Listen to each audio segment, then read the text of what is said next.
But in mostly what we identify with when we're talking about who we are is really the personality level.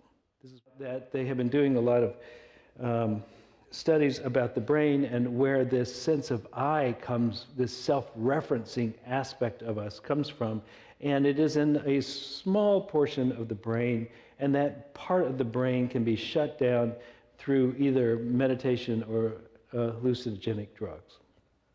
And so they're able to study what people are able to perceive when they have shut that down. And it turns out there's an expanded state that can come with that if you are not so overly identified with this sense of self. And identification with this named self is a limiting thing. Most of us spend most of our lives completely identified with that aspect. We think that's who we are. I'm so-and-so, and I had these experiences, et cetera, et cetera. In this way, I think it's an invitation for us to go beyond our personality, to stop simply being the one who has a name, and to become that which is nameless. Because ultimately, the problem with spirituality is not that you have to become a great spirit, that you have to become a spiritual being, it's that you have to stop not being that. Stop not being who you really are, or who you are in a larger sense. This is the reason we have spiritual practice. This is the call of the masters, to see yourself in the world around you, to see yourself as one with the other, to see yourself at one with the divine. We have done to God what we have done to ourselves. We have said, God, you're a person. More precisely, you're a personality. And you like us or don't like us. And you give us the right to be kings and queens and to rule others.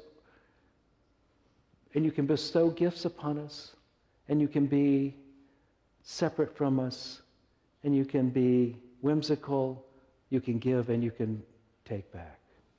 We have projected this problem which we have given ourselves, this over-identification with our personality, and we have projected it on that which is unnameable, unseeable, unshapable. And we have said, oh, you're just like us. But in fact, the divine is not just like your personality. And when you get to the depth of who you are, neither are you. Because we are the same material at our depth, the same essence at our depth, that one which cannot be named, which cannot be seen, cannot be formed into something you can touch, that which cannot be known almost at all, is the very essence of who you are. And so part of the spiritual development is to come to the realization that as you drop who you think you are, you begin to merge back with that which is not nameable. Byron Katie is about destroying your identification with your personality. But so she just asked the question again, are you sure? Are you absolutely, I mean, are you more sure than God? Are you sure that you know better than what is? And that begins a crack in the identification with the personality's At that point, when you can say, well, I'm not really sure, it shouldn't have happened, if you can get to that point, you're now at the point where you can explore what is real, not just what was your preference. And what is real is followed up with this question, how do you feel when you have that thought? And when you ask yourself that, it becomes obvious it's the thought that's making you feel the way you are. It's the personality level that's making you feel that way. Your preference that you have conditioned yourself to believe is the right one. Your preference is this. I don't like it, but I hate it when I think I don't like it. Because it's already happened. You hate the way you feel. You hate the feeling of anger, frustration, etc. It feels yucky. When you stop long enough to recognize that that's a thought, I don't like it, that comes from your conditioned personality, and that you could take another thought, now you're beginning to get freedom. And so she asked the next question, who would you be without that thought?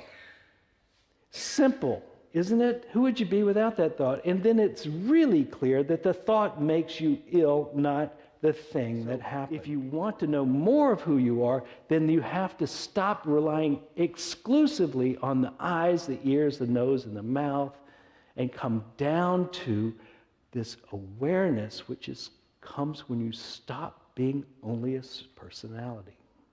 You can bring your awareness to a new place, dropping into the new place by quieting the mind so that the mind can drop now down to a level in which something else is true, where intuition is more real, where a knowing without knowing why is there.